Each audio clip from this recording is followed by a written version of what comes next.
Welcome to This Explainer. Today, we're uncovering the thousand-year epic of Corfe Castle. We'll be tracing its absolute roller coaster of a journey from a prized piece of bedrock all the way to a battle-scarred ruin. I'm super excited to guide you through this because, let's be real, this isn't just some dry tale about old stones. It is a massive, dramatic saga filled with royal intrigue, fierce defiance, devastating betrayal, and ultimately, a community's sheer, stubborn dedication to bringing it back to life. Okay, let's just dive right into the dark stuff. Way before the massive stone walls were even a thought, this site was forever stained by a brutal, intimate assassination. The boy king, Edward the Martyr, was shockingly murdered here in 978 by the very people he trusted. The Anglo-Saxon Chronicle literally called it out, saying no worse deed than this was ever done by the English nation. Heavy stuff, right? It's a chilling reminder that the very foundations of this site are soaked in royal blood. And those towering Norman walls that eventually did rise up on that blood-soaked ground, well, they were ultimately reduced to these incredibly dramatic ruins centuries later by an act of sheer treachery. What we're looking at isn't just natural decay, it's the raw aftermath of deliberate, calculated destruction. To understand how we get from a shocking royal murder to a shattered silhouette on a hill, we really need to unpack the timeline. So here's our roadmap for this explainer. We're going to hit 1. Born from Purbeck Stone, 2. Royal drama and murder, 3. The Civil War siege, 4. Destruction and village life, 5. Rebuilding the Swanage Railway, and we'll wrap up with 6. Legends, ghosts, and tourism. Let's get into it. Part 1. Born from Purbeck Stone, focusing on the castle's geological foundation. You know, our story actually begins not with kings or knights, but with the earth itself. Notice how the castle absolutely commands this crucial natural gap right in the middle of the Purbeck Hills.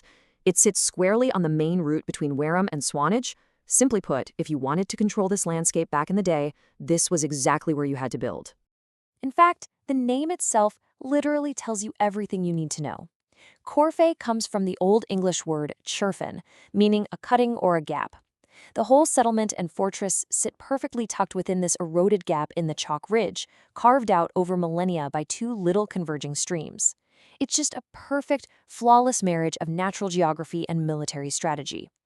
Now, you might be thinking Corfe perfectly fits that classic fairy tale image of a soaring hilltop fortress. But actually, that's a bit of a popular myth. It was a rare exception to the medieval norm. Historically, most English castles were built way down in valleys or right next to river crossings to control transport. Corfe is one of the few that genuinely matches that archetype of a castle perched high up in the clouds. Plus, this region wasn't just strategically brilliant, it was practically sitting on a geological gold mine.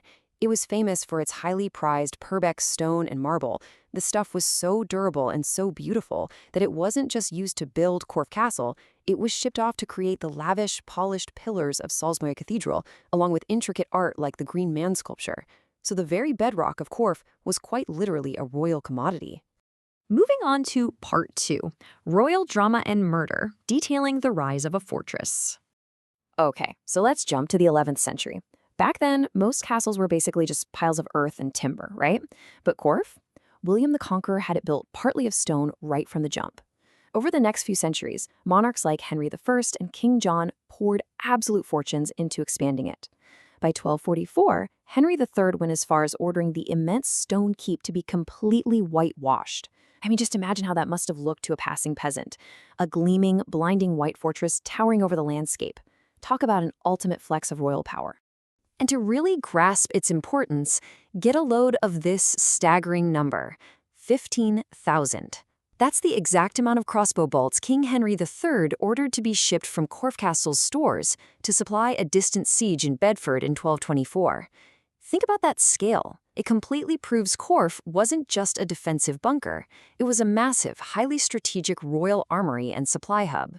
Which brings us to Part 3. The Civil War siege, defiance and betrayal. The timeline of this unbelievable siege literally reads like a blockbuster movie.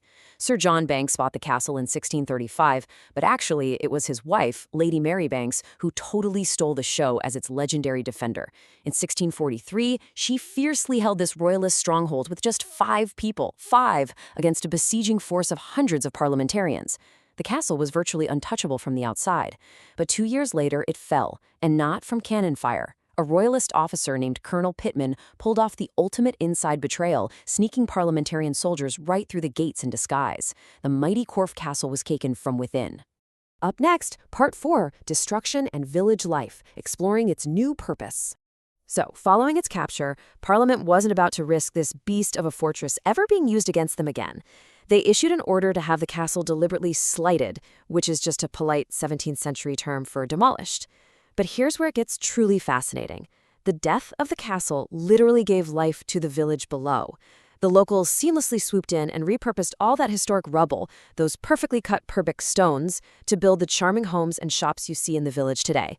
Even the Banks family decided to just cut their losses and build a brand new estate at Kingston Lacey instead of rebuilding.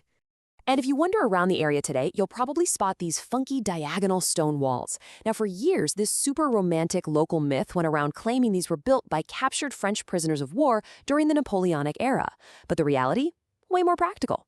They were built using the random, awkward offcuts from the local Purbeck paving stone industry. It was literally just the most efficient way to stack odd-shaped wastage. Myth busted, right? All right, Part 5, Rebuilding the Swanage Railway, a Community Resurrection. So the whole theme of destruction and revival didn't just end in the 1600s. Fast forward to 1972, and a much more modern tragedy hits. After decades of declining passengers, the local branch line connecting Wareham, Corfe Castle, and Swanage was brutally demolished. Almost 7 miles of track were completely ripped up in just 7 weeks. 7 weeks to erase a vital transportation lifeline. It really felt like the end of an era. But hey, never underestimate the Purbeck locals. It took a fiercely dedicated crew of volunteers exactly 30 years to painstakingly relay those tracks. Step by step, they successfully restored the heritage steam railway. And today, the puffing of those vintage steam engines brings thousands of eager tourists right back into the heart of the village, totally breathing new economic life into the shadow of those ruins. And finally, Part 6, Legends, Ghosts, and Tourism. Let's look at Corfe Castle today. The whole site has been incredibly resurrected, obviously not as a war fortress, but as this internationally protected heritage destination. Gifted to the National Trust back in 1981, it now pulls in over 259,000 visitors every single year. It even famously inspired Enid Blyton's Curran Island in the famous 5 books. Plus, it's a massive wildlife sanctuary. Native ravens actually nest high up in the ruins, and local legend swears the castle will completely crumble if they ever leave. And incredibly, after a huge conservation project, the King's Tower Keep was just reopened to the public in 2024 for the first time since it was destroyed centuries ago. Yet, despite all the bustling modern tourism, the scientific restorations, and the cheery steam trains whistling by, locals will still tell you in hushed tones that the boundary between the past and the present is incredibly thin here. I mean, a history this violent and passionate, it doesn't just quietly fade away. Legend actually speaks of a shimmering phantom, a headless woman in a flowing white gown, seen drifting across the moonlit bridge, freezing anyone who crosses her path with an unearthly chill. Is she the ghost of a betrayed royal? Or maybe a lingering remnant of Lady Mary's fiercely loyal garrison? When the sun finally sets over the Purbeck Hills and those ancient broken stones are bathed in moonlight, you've really got to ask yourself, what other secrets and what other spirits are still trapped within the gaps of Corfe Castle, just waiting for you to discover them?